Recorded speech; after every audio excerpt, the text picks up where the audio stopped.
I would just like to introduce you to Jan Moskowitz, who is a clinical social worker from the Weinberg Family Cerebral Palsy Centre.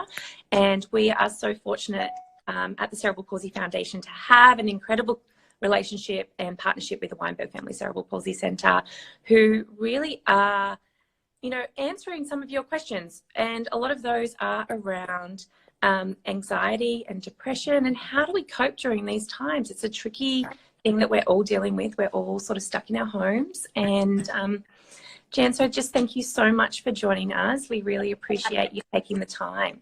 Yeah, it's great to join you on my first ever live Instagram. So thank you all for tuning in and checking us out.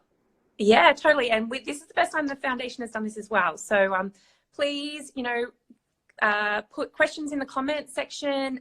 Let us know what you want us to talk about. But we have actually had quite a few questions come in already, and a lot of people are asking things around, tips to help with depression when stuck inside, or, they're feeling lonely, what can they do? Or do they, they're having trouble breathing, what does that even mean? And so I think we're going to try and touch base on a lot of those different things today.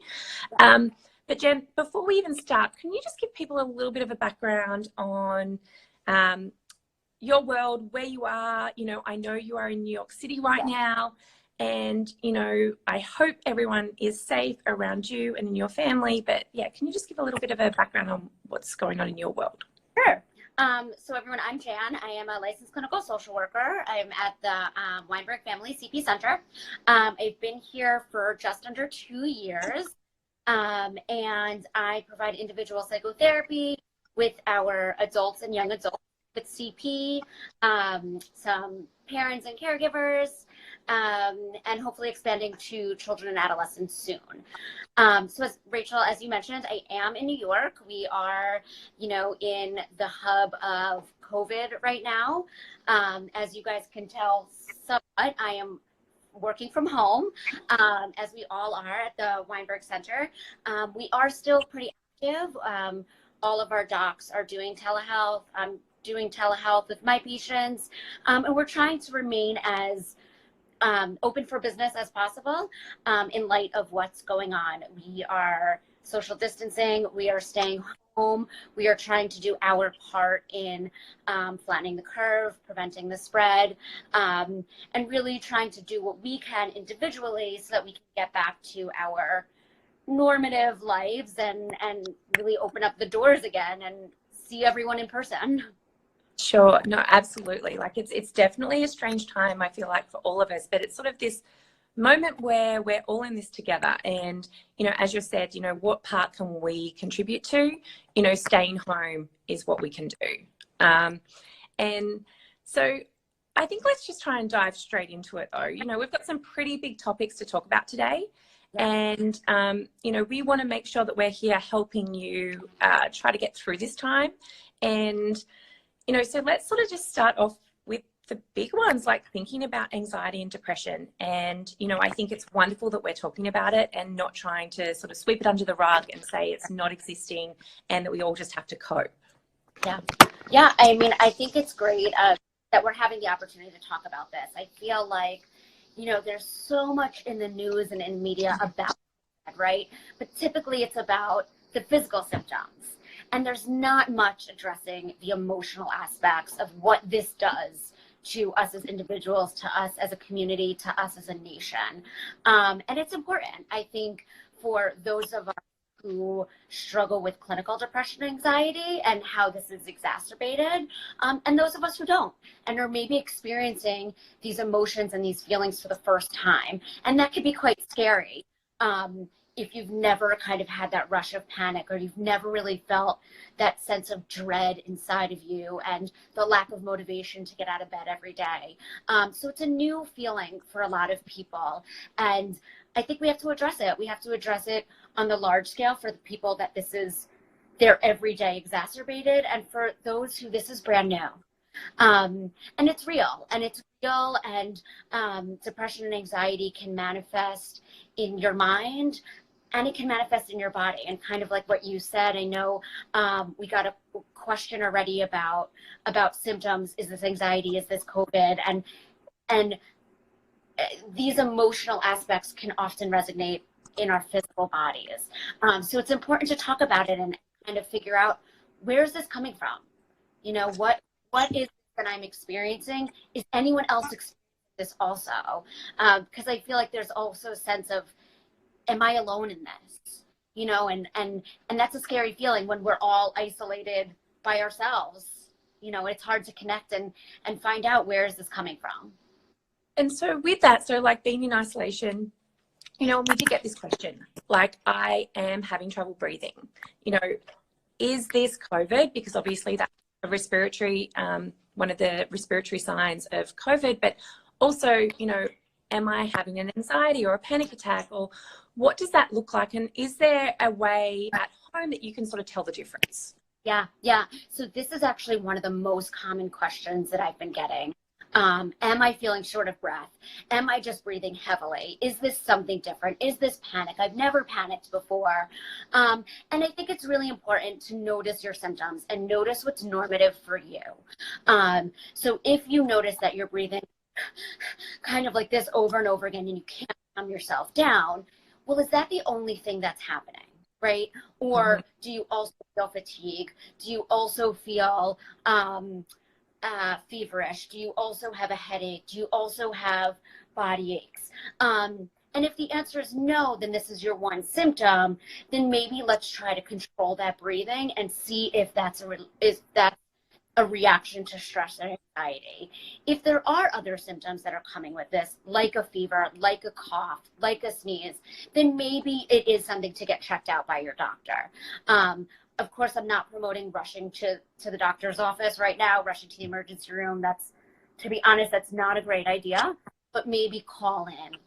Yeah. And I think the big thing too is, what's your baseline, right? What's normal for you? Is this normally how you breathe? Is this normally how you handle high intense stress or anxiety?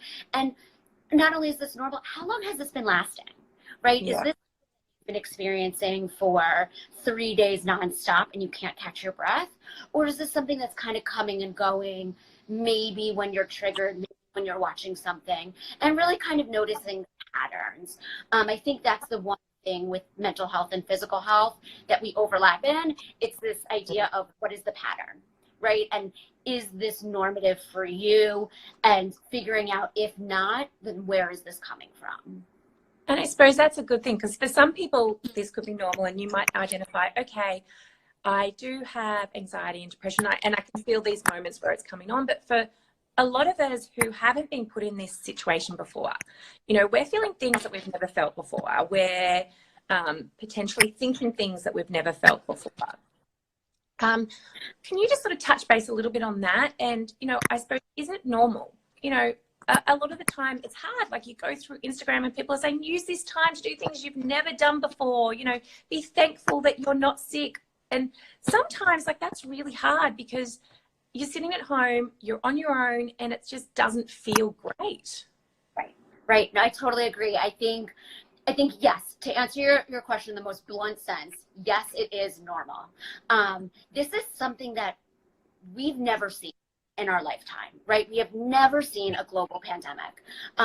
So yes, it's normal, but it's also unexpected, right? So we can't prepare for this influx of emotion. We can't prepare to feel anxiety if we've never felt it before, because some of us deal with immense stress and they've never felt anxiety. You know, a lot of people, for instance, I have a good friend who stress cleans. That's her thing. But yeah, at this point, she can't even clean. She's almost frozen. And yeah, he was thinking, well, this is stress. Why am I not reacting like I normally react? This is not a normal stress. This is something that's completely out of anyone's conscious awareness up until recent. Yes, I think it is normal. I think we can get inundated with that overly positive social media response, right? yeah, Use this time to find yourself, enjoy this time. Well, yes, that's great, but you also have to find the time to feel your feelings. yeah. And I think sometimes that message is lost within this kind of false sense of positivity. I think there's a happy medium. I think we can do both things. And, you know, if you're one of my patients out there who are watching, you know, I always talk about this notion of holding two feelings at once, which is a skill to learn, and it's very hard to do. But it's the concept of you could be happy, you could be sad, all wrapped into one. So we can feel grateful, or whatever word you want to use, for this added time that we're given. And it doesn't have to be an either or. And I feel like making space for holding both of those emotions is the most impactful thing and ultimately the most beneficial for you. Can you just expand on that? I think that's amazing. And I think like to be able to know that you don't have to be happy, you don't have to be sad, but you can be both, and you can try and take that moment for yourself to acknowledge that. Can you just talk a little bit more about that and what skills people use to do that, and how? Like, because for me, I'm like, oh my God, how do I do both of those things? Yeah. You know, it goes back to that feeling of, it's really wrapped in the whole notion of grief and loss, right? Where we can, sometimes if there's an older adult, maybe we have a grandparent that's in their late 90s, and you know, this is a good way to think about it, where you're obviously devastated that your grandparent may have died. But at the same time, you're like, well, they lived a really great life. And they got 99, 100 years, you know, and we don't think about that as holding two emotions, but we are, right? We can feel a sense of gratitude for having them in our lives for so long, and then being able to experience so many things and be devastated of the lost. So I think the big concept is changing from an either or frame to an and frame. So I don't have to be sad or angry. I don't have to be angry or happy. I can be a little bit angry and a little bit happy at the same time. It is hard. It is not something that I can just say, yeah, go feel both feelings, and you can just go do. It is something that you actively have to work on. I think tip number one is acknowledging those feelings. Sometimes we're so good at, as humans, on putting up this front, right? Showing up to work every day, showing up to an appointment, going out of your way for friends, and we don't acknowledge our feelings. So I think step one in holding any feeling, nonetheless holding one, is acknowledging what those feelings are. Saying, you know what, right now, I am angry. And I'm also glad that I'm not the only one that's angry. Yeah. So those are two emotions, and being able to acknowledge it and say it kind of makes it a little bit more real. Because if we don't, we often just completely funnel or have tunnel vision, and focus on the one feeling. And as we know, the main feeling, the easiest feeling, is always anger. Yeah. No matter in what aspect of you're talking about, anger is the number one feeling I've heard throughout my career. And a lot of times anger is really just masking other feelings. It's masking confusion. It's masking anxiety. It's masking feeling overwhelmed. And once we can kind of hold both emotions, we can start to pull apart what that angry actually is. And so, you know, that brings up like an incredible point, because obviously during this time, there could be a lot of different things that are causing you to feel the way that you're feeling. You know, I know for me, for example, if I start going down that rabbit hole of reading too much information. Yes. It's really easy, right? Because you're getting it from everywhere. I get notifications to my phone about what's happening in New York City every day. I open up an app and it tells me about what's happening in the news, and then I turn on the TV and it's doing that as well. And so I'm getting overwhelmed by all this information. I don't know what's real, what's not real. And then it's really hard because I also then are hearing stories and I'm just feeling sad. I'm feeling sad, and I can't go and give my friends a hug that need to be hugged. And I can't go, you know, do those things that I would usually do. And so, you know, it's hard to work out like where it's all coming from, and can it come from all different places, and how do I look at coping with that, I suppose. It's that feeling of being overwhelmed. For sure. For sure. I agree. I think the internet is a wonderful tool and our biggest enemy. We can completely, like you said, go down the rabbit hole of saturation with information. And then you get conflicting opinions and you don't know where to look. And then that's when the anxiety really kicks in. So I think my number one tip for everyone, and I've started to do this myself because I realize that I do not practice what I preach. And I've started to really try to, is limit exposure to news coverage. I'm not saying don't watch. You know, I'm in New York City. I'm in the epicenter. I need to watch. And I work in a hospital, so I need to know what's going on. That being said, I remember the first few days where I was working from home, I had CNN on in the background. And I felt it spiraling. I felt my anxiety coming up. And what I've done is I allow myself 1 hour to watch the news. And it's typically either 6 p.m. or 7 p.m., depending on my day. But I give myself 1 hour to watch it, and then I turn it off. And I think that's a huge tip that I can give to everyone. Because like you said, the news is scary. The news is overwhelming. And it's very hard when you're getting all of these messages and you don't know where to look. I would also say, you know, being that I work in a hospital, we get all our information funneled from the CDC, the Centers for Disease Control. And, you know, that's where I would recommend that people look. This is coming from health professionals, and it's guiding our practices in the healthcare field. And because that's where I am, I feel like, you know what, that's what I need to follow. So the other stuff, I feel like it's a lot of noise. It can make you anxious. And like you said, it can also, not only anxiety, it can also trigger that depression, right? It can trigger that feeling of dread, of sadness. And, you know, it's like any other kind of mass casualty event where you're just hearing all of these horrendous stories.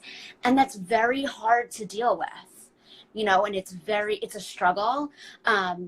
And again, going back to our previous conversation of, you know, finding light, and then you have these social media stories that are finding the positivity, and that still is very confusing.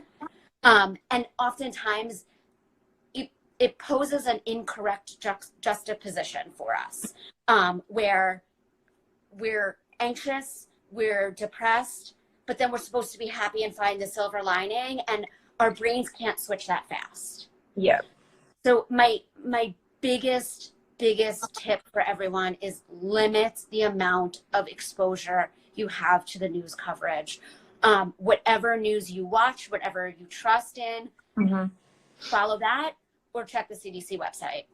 I would say that's the biggest. I feel like that's the most comprehensive at this point. And yes, it is changing, right? We know that the news changes every minute, but at least it's changing in a consistent fashion if you're monitoring one news source. Yeah, no, absolutely. I think that's great advice, because it is so overwhelming, and you can get different stories no matter where you're turning. And I love that sort of this whole juxtaposition that you just sort of touched on, because I suppose it's Rachel, I'm so sorry, you froze for me. I don't know if everyone heard that. If you could just repeat a little bit. Sure. Am I back? Yep, you're back. So this whole idea of this juxtaposition, sort of what we were talking about, even feeling two feelings, like I like how you said that even feeling those two feelings, you don't have to switch so fast. Correct. And like, as you said, feeling those two feelings is a really hard skill to learn, and being forced to do it because you're seeing the news and then you're seeing a wonderful social media post from a friend doesn't feel great. So giving yourself that moment to take the time, giving yourself the moment to take the space, I think is really important. And we know a lot of you are, you know, thank you all for all your comments as we're going through. Please, if you have any questions, let us know. And we're reading this question right now. So I'm mostly feeling depressed about the uncertainty of when this will end and not feeling like I can look forward to much. Is that, oh, and it looks like you've just frozen as well. Jen, can you hear me on your end? I'm so sorry. I just came back. It told me I had poor connection. I think I'm back. Oh, no worries. Are you back? We're all here? Yes. Okay. So I think We're you all were here. mentioning I think you were mentioning the comments below that I see as well. Yes. About feeling depressed about the uncertainty. Exactly. And, you know, we also had this other question that came in prior as well, is that I'm really upset about missing my graduation. Yeah. And, you know, my parents are telling me, be thankful that you're not sick, but I'm really upset. I'm missing this really big milestone in my life and I can't get it back. And I'm feeling bad about that. And I also do love this idea too, like going, I'm uncertain about the future. I can't plan anything.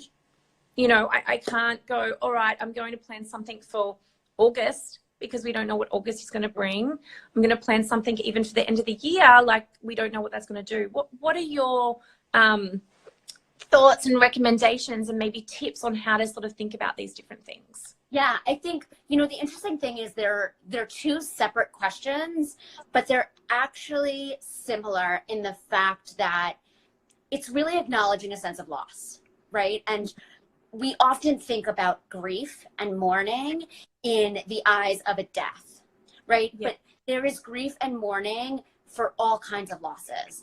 And, you know, like you said, the loss of planning for the future, kind of like this question came through, the loss of normalcy, the loss of being able to plan, the loss of knowing what's coming next. Those are real.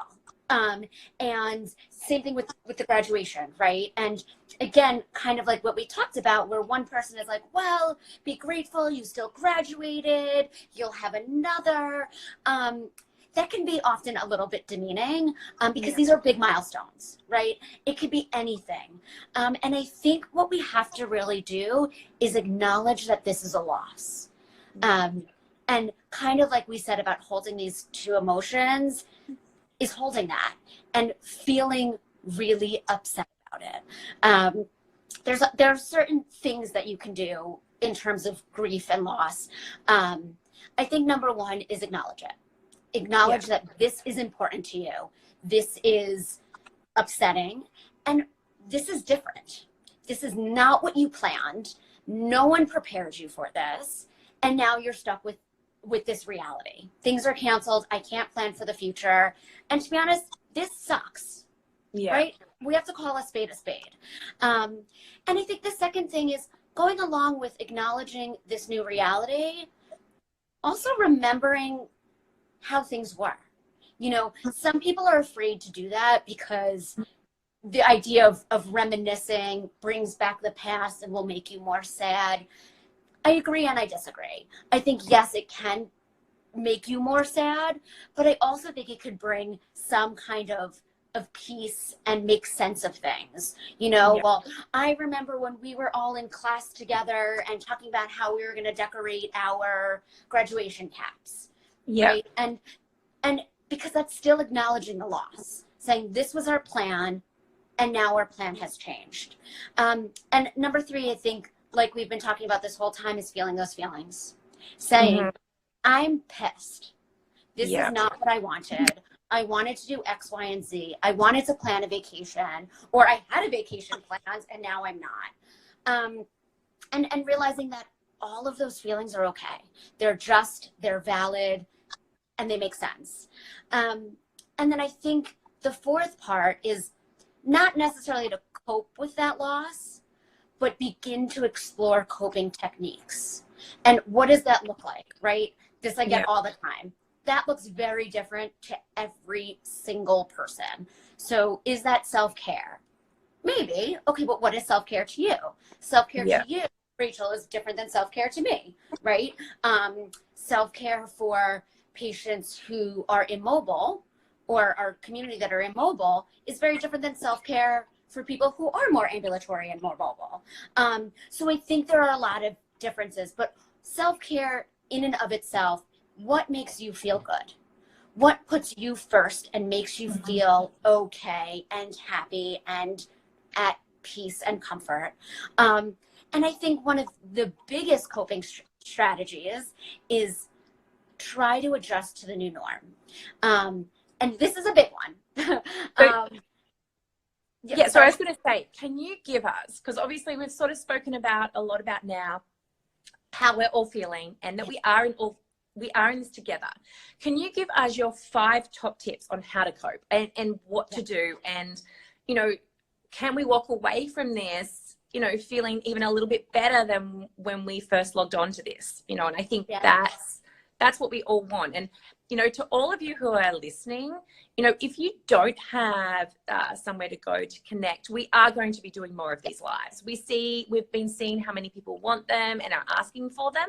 We're going to try and do them on a range of different topics, but, you know, and we will get Jen back. If you want Jen back, we'll get Jen back as well. But, you know, what are your top tips? Like, what can we do at home to help ourselves? Or, you know, how can we connect out and reach out to others so they can help us as well? But, you know, what are your top tips? Yeah. So I think number 1 is keep a routine, whatever that means. I think mental health often falls to the wayside when we are all over the place. So a routine is, I mean, especially eating and sleeping, right? The whole adage of working in a hospital, you can't take care of anyone else unless you take care of yourself, right? How do we take care of ourselves? Eating and sleeping, right? It's our main go-to. So as much as you can try to go to sleep at the same time, around the same time you were pre-COVID as now, the same time you're going to wake up. I know for me, for instance, I live in a tiny New York City apartment where my bed is next to my couch, is next to my kitchen. My routine is I make my bed every day. It is very easy for me not to and just lounge around, but it keeps me accountable for my day. I make my bed, I hop in the shower, I start my day. And that, you know, humans in general, we thrive in structure. We thrive in routine. Maintain whatever structure or routine works for you. If you can mirror things in your life pre-COVID, do it. If you can't, that's understandable. A lot has changed, but create a new routine. What works, something that you can do day in and day out. Try to keep this as stable as possible. And of course, give yourself weekends, right? Yeah. Weekends are weekends. If you want to sleep in, great. You still deserve a weekend. I think number 2 is maintain communication. I follow this exercise blog on Instagram, and one of the trainers said this amazing quote. I don't know if he stole it or if he made it up, but I'm going to now steal it from him. I'm not claiming to make it up. It says, we are socially distant but virtually connected. And I think that's so important that, you know, we are in the 21st century. We can do Instagram Live. We can do Zoom meetings and FaceTime and all these different mediums where we can still connect with people. I think the hardest thing is, you know, a lot of people, you know, I work with a lot of young adults, and a lot of people talk about friendships and, you know, they come and go, and it's a lot of this, you know, but I'm always the one to reach out. Yeah. These are different times, you know, so if you're the one that's always reaching out, that is frustrating. But right now, if you feel like you need that extra support, it's okay to be the one to reach out. Stay connected. Stay connected with friends. Stay connected with family. And as I said to everyone, you know, stay connected with us if you need to. Like, honestly, if you are feeling lonely and isolated, stay connected with us on our page. Stay connected, you know, send us a DM. We have people who are monitoring all our social media all the time, and we will talk. We will have a chat. Like, you know, we love connecting with all of you. And so please, if you've got questions, if you've got thoughts, if there's anything that we can help with, please let us know. Yeah, absolutely. I think the third one, although, you know, I poked a little fun at it earlier, is really try to embrace new things if you can. You know, like I said, sometimes the concept of, oh, we have all this time, do new things, it could be overwhelming. But if you're giving yourself an hour out of the day or 30 minutes out of the day, try something new. And I understand that we all have different limitations and restrictions. And I'm not saying go out and buy a piano and learn how to be a pianist. Sure. But within your capabilities, within your realm. If you want to do a puzzle, if you want to learn, if you usually get assistance in brushing your hair, but you really want to try to perfect that fine motor skills in your maybe less dominant hand or more affected hand, maybe that's the skill you work on. And it would be more on your terms rather than on the terms of a physical therapist, right? It's less work and more you're trying to build your own skill. And I think the fourth one, and this one is challenging, but in any way that you can do it, I think something really positive that has come out of this is this idea of supporting the greater good. It sounds crazy when people say to me, even, what are you doing? I'm not necessarily a frontline worker. I'm not in the hospitals. I'm not manning the emergency rooms. But for me, helping the greater good is I'm staying home, right? Like, I'm doing my part. It can be, if you know somebody that can't get groceries, and maybe you can't physically go get them groceries, but maybe you know somebody who can, maybe connecting them to that person. I know, money is tight for many people. Money is tight for me. I typically don't like eating out. I don't like ordering in very much, but now I'm like, you know what? Restaurants are losing a lot of money. So last night I said, you know what? I'm going to treat myself and support a restaurant. I ordered in. And then I, added a bigger tip than I normally would. Might regret that in the future. But, I feel like that's something little that I feel like I can do because I'm not on the front lines. Sure. And even if it's just helping one person, if it's saying, kind of like you said, Rachel, reach out to us. We're here. Even if that's connecting with a friend who might be struggling, saying to them, reach out. I'm here. Just finding somebody that you feel like you can support. And I think the last one is really connecting with yourself. These kind of meditation, grounding techniques that really can help with depression. It can help with anxiety. It can kind you back to yourself a little bit. I know we talked about often getting inundated with news media and what's going on and our fears and our worries, and kind of bringing back, who we are. One of my favorite kind of grounding techniques, I'll just share for a few minutes. Super easy to do. Okay. And are we going to try and do it together, or are we going to, you'll talk us through it first and then maybe I'll talk you through it. Okay. We might not want to do it. It might get kind of boring. But whatever you can do within your limitations, and I'll talk about different modifications that we can do. So it's super easy. It's called 5, 4, 3, 2, 1. Okay, I can remember that. Yep, 5, 4, 3, 2, 1. The goal is that we're going to focus on our 5 senses rather than our minds, because our minds kind of go all over the place. So you start with 5. So what you're going to do with number 5 is you're going to note, if you are verbal, if you're able to say it out loud, saying 5 things that you can see. This can literally be anything. Example, I see Rachel, right? I see a pen right in front of me. It literally can be anything that you see. So that's number 5. So 4, you said that saying out loud. What if I, can't potentially say it out loud? Can I think it? Can I think it in my head to say that same sort of idea? Absolutely. Typically we say it out loud just because it makes it more real. Sure. If that's a limitation of yours, think it in your head. That's totally fine. The goal is really to overly focus on these senses. And sometimes when we say things out loud, it pushes us to focus a little bit harder. Yeah. So going down to number 4. 4 is that we're going to say 4 things that we can feel. This one can be challenging for our population. This does not have to be literally tactile. It does not have to be grabbing a pen and saying, I feel a pen. This can be, I feel my butt against my wheelchair.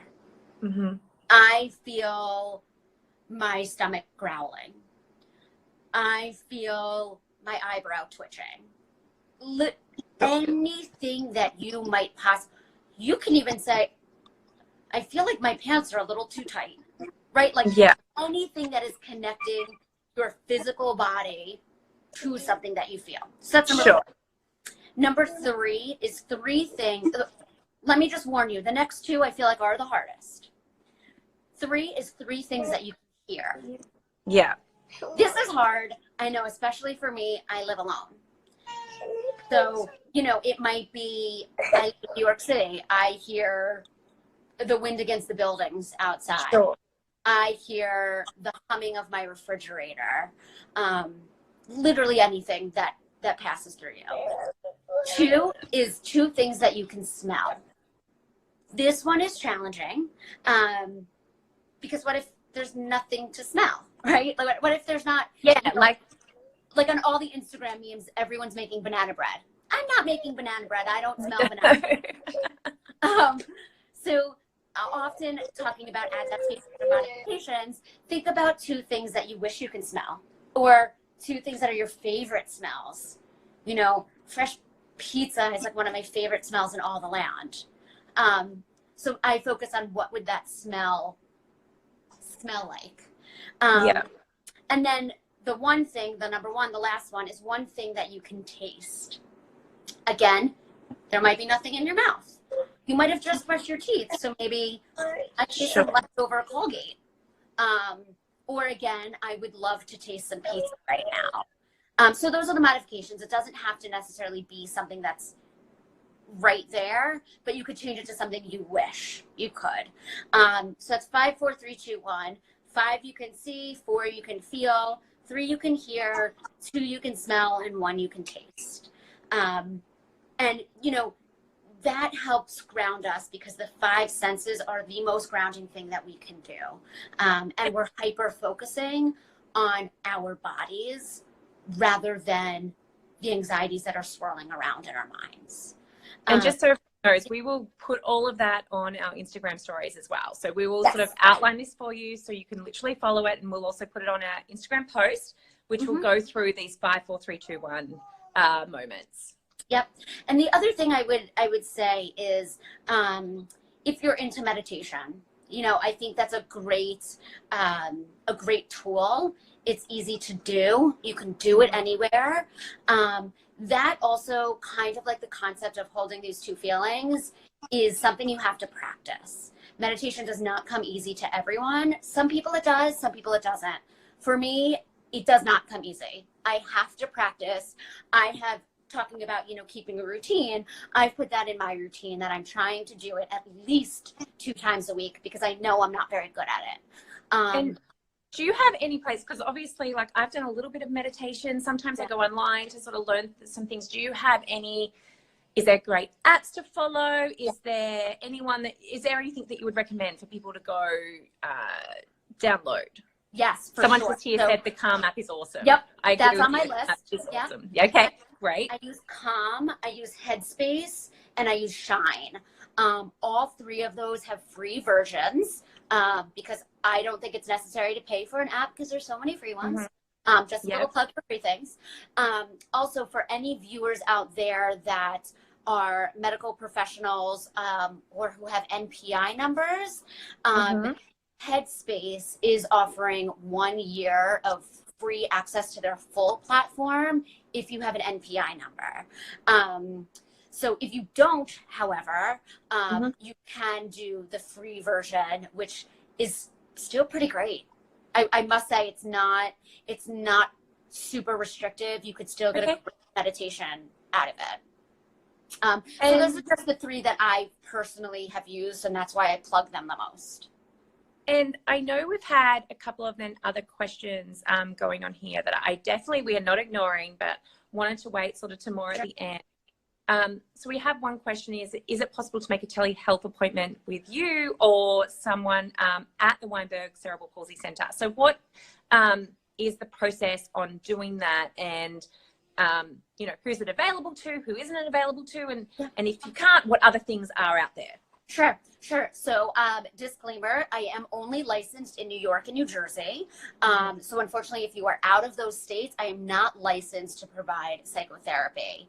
And I do participate with insurance panels. So we would obviously just make sure that your plan accepts telehealth and therapy and that I par with your plan.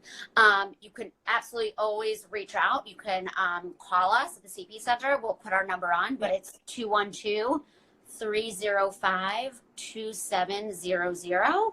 And I am currently the only one providing individual psychotherapy, but typically once somebody calls, I will reach out, call you, figure out what you're looking for, again, confirm that you're in New York and New Jersey and your insurance, and then we go from there.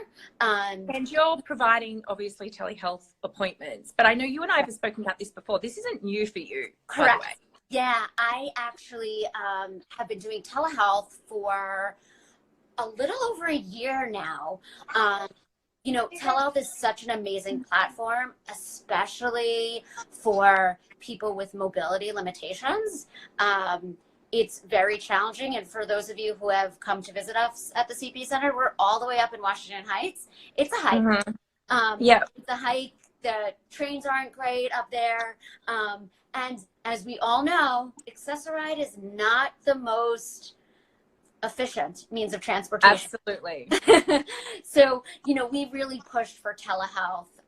So I've been doing it for about a year. And I don't know if my patients would say otherwise, but I think it's been a great experience. I do like to, pre-COVID and hopefully post-COVID, do like to do every now and then in-person sessions, just because I think there's something really intimate about being together physically. That being said, I've had patients that I've only seen in person once, and our relationship is video chat. And it's really great. It's effective, and you can do it in your pajamas. Yeah, no, that's What's sort of better? one I do love now, I must say. Like, not having to actually get changed out of Yeah. pajamas.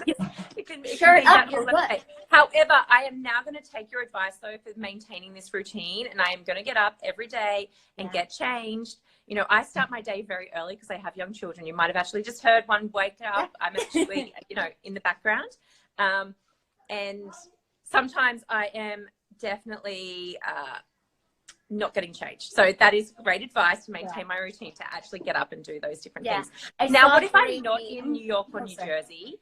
And what if I'm not in New York or New Jersey? You know, what can I do? Because if I'm feeling, you know, and we really want to acknowledge if you are feeling, you know, depressed or anxiety and you're feeling like you're not coping, we are really recommending that you reach out to somebody, because we don't want you to be isolated and, you know, in your home. Right. What can we do? What's out there, you know, so for people? There's a few things. Number one, I'm glad you mentioned it. If you feel like you are not coping and you are in a crisis, please, if you are in New York City, call NYC Well. Their crisis hotline 24/7. You can call, you can text. We're going to put this up on the site also. To call, it's 1-888-NYC Well, WELL. You can even text Well to the number 65173, and they have licensed professionals 24/7 to help you through a crisis. Of course, always call 911 if, you know, NYC Well is not sufficient to you, if you are in immediate need. If it is not immediate and you feel like you are coping, you just need a little extra support, there is actually, through the Office of Mental Health, there is a COVID-related support hotline. This hotline is open 24/7 from, I want to say either 8 a.m. or 10 a.m. to 8 p.m. I will double check with you all and get that on CPF. And we'll make sure we've got it on. We're going to do it on the post. We'll put it on stories, and you know, we want to make sure that all these details are passed. And we'll have it on ours as well. Yeah. But the OMH hotline is 1-844-863-9314. Just want to caveat that they are not there for ongoing individual therapy. They are there for just to kind of listen, to help if you're in not a crisis, but let's call it a pickle. You just need some extra support right now. They are there. They are also wonderful in that they have access to tons of supports, and they actually have a resource hub where they type in your zip code and can find appropriate resources by you. If you are not in New York or New Jersey, and I know we have a lot of viewers and followers who are not, I recommend looking at the CDC website, seeing what's out there. Also, I tell my patients and our families this all the time, a great website is psychologytoday.com. It is all vetted, licensed therapists, and you can search in your geographic area. You can search by zip code, and you can search by insurance. So that's a great resource as well. And as we said, we will make sure that we've got all of that up there for all of you. Yes. Someone also asked the question, what Instagram do I reach out to? You can reach out to @YourCPF. You can reach out to Weinberg CP Center. You know, both of us will answer any questions that you have. And, you know, if it's something that we can't answer, we can absolutely find someone who can. Yes. So please reach out to either of our Instagram handles, or, you know, Facebook, any of those, emails, whatever you need to do. Yep, exactly. But I just want to say thank you. I want to say thank you for taking the time, you know, to have this chat with us today. And I love the telehealth with Jan. Tucker, you know, we love you, Tucker. You know, we hope this has been helpful. You know, we want to do more of these. As I said, we feel like these are going to be really important, not just during this time, but for all the time. You know, one of the things that we've heard is, okay, great, everyone now is being pushed to do these telehealth things, but we have been asking for this for so long. This is something that we've listened to, and we are going to make sure that we continue these coming up. But Eleanor, thank you. And, you know, thank you everyone who's joined us and listened. As I said, if anyone has any other questions, you know, you can always leave them in these comments, and I'm sure we're going to be getting Jan back. So, well, I would just like to thank you, Rachel. Thank you to CPF. Thanks for having us. And I really want to thank everyone that's tuning in. Like I said at the start of this, it's really important that we talk about our mental health. It's really important that we realize that this is a very trying time on all of us. You know, I always disclose to all of my patients that the best therapists are in therapy. And I will say I am so thankful for my therapist at these times, because this is hard. You know, this is really a hard time. And it sounds cheesy, but we are all in this together. We are here to support one another. And, you know, I really just want to echo what Rachel said. We're here. Reach out to us. And if I don't know the answer, I will direct you to somebody who does. But, you know, whatever we can do to help make this time a little bit more tolerable, that's our goal. And please, everyone, watch out onto our Instagram pages and Weinberg CP Center Instagram pages with, you know, what's coming up next. We are going to try to do 2 or 3 of these a week. Big task for us, because this is something new, but we really want to be able to give you the information that you need. So in the post that we do today, leave what you want to hear us talk about, and we're going to be here for you. But I just want to say thank you, everybody. Have a wonderful evening, and we will all talk again soon. Yes, thank you all. All right. Thanks. Bye, everybody. Bye.